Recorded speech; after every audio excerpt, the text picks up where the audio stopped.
Hey guys, thanks. This is Brandon Weaver here, and some of you guys might know me from the Credit Repair channel, maybe not, but if you are coming here, this is my health channel, and I'm not certified in any way. I'm not a doctor, a naturopath, or any certification in health. I'm just documenting what's going on with me. Maybe it'll help you, I hope so. So what I've been dealing with is a couple of things. I've been diagnosed prior to this channel with, and we'll get into all this, but it's severe dysbiosis, leaky gut, and I have a hypothyroidism, which isn't, in all these things I believe are reversible because I have been reversing them, and so I want to talk to you a little bit about those things as well here. I've been dealing with low testosterone, which is odd because I'm only in my 30s and I have really low testosterone.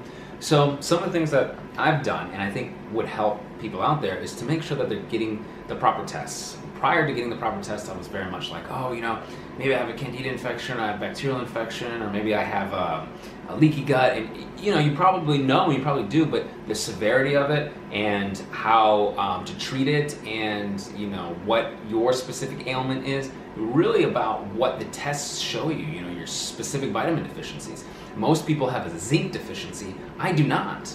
I went to my doctor and she was like 99% of the people, and this was a doctor telling me this, 99% of the people have a zinc deficiency.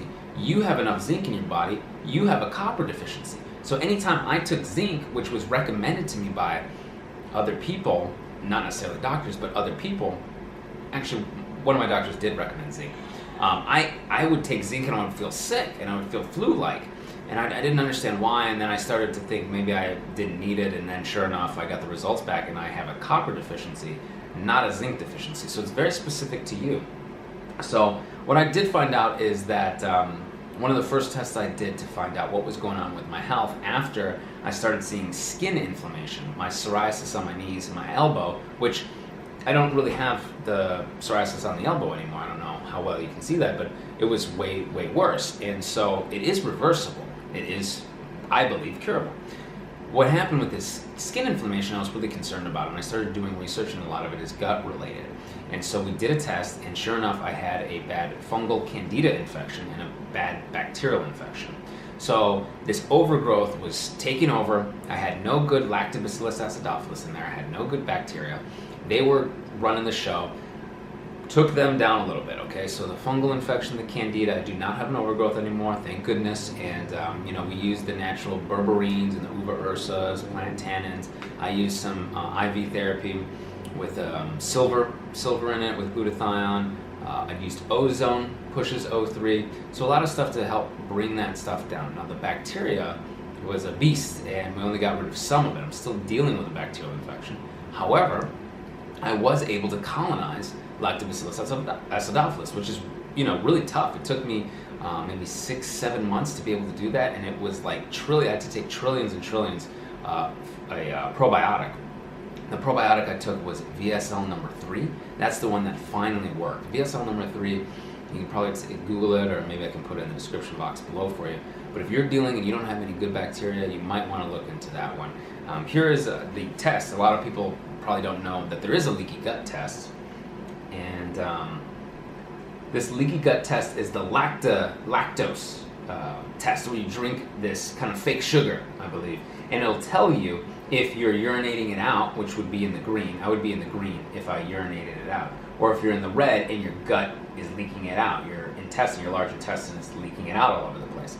So now that I know how bad it is, how bad the permeability is, I'm on my way to do a water fast in Northern California to hopefully bring down that bacteria, finally seal up the gut, or at least really make some moves towards the green, because every time I eat something, I'm re-injuring it. It doesn't matter if it's, you know, just some steamed veggies and some meat, or if it's, you know, because I'm watching out not eating all the grain that can be problematic during this time period, or starches that can be tougher and stuff. Trying to do the things that you see out there, the bone broths and all this, and doing that, is not really getting the job done. It just isn't. So I think I'm going to be more aggressive and do a water fast, and I'm going to try and document that here on this channel.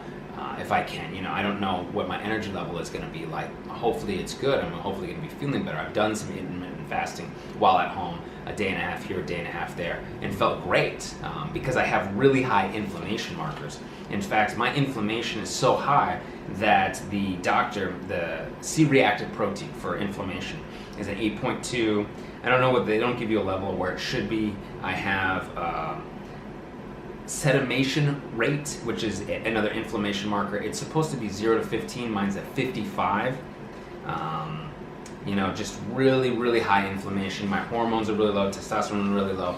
So the fast should help bring down inflammation. I won't be re-injuring, putting stuff in my gut and leaking all out. So I should be able to bring down the inflammation in the gut. And that kind of inflammation appears on my skin, and it really messes up your health. And so I'm hoping that some of this information helps you guys, because I didn't know where to turn. The symptoms I had as far as like itchy skin, I would eat something that was starchy, like a sweet potato.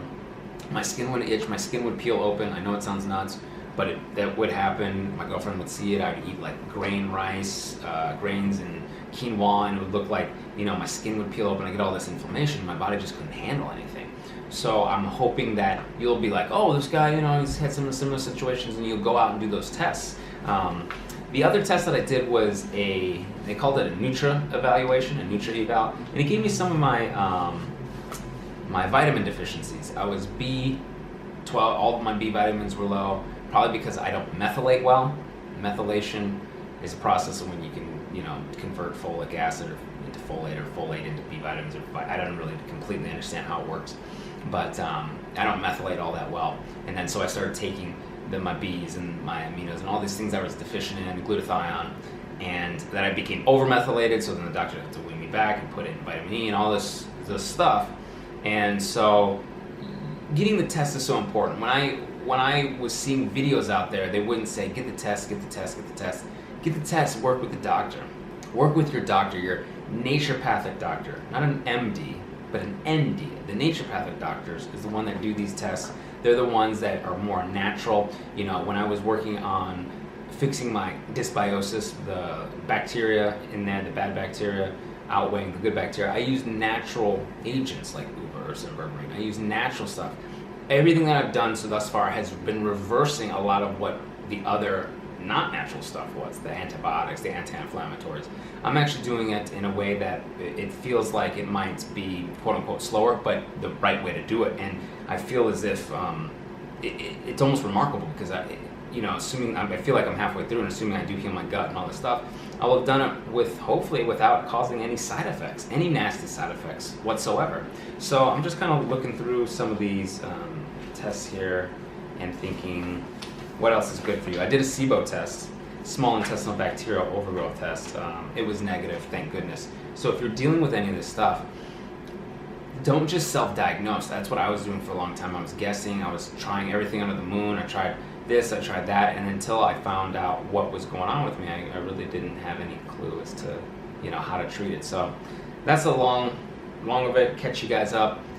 What was going on with my life and where I am, and something else that was crazy. I actually had a test done, and I had a derivative of gasoline in my blood. Most of the doctors are astonished by that, but if you've done one of these NutriEval tests and you had gas in your blood, let me know. Put something in the comments. This is going to be me showing you and you showing me and teaching one another, and hopefully helping one another. So throw some comments down there. I will try to, address the comments and whatever. I'm not a doctor. I'm not a licensed practitioner, so I can't not give medical advice. I'm not qualified to.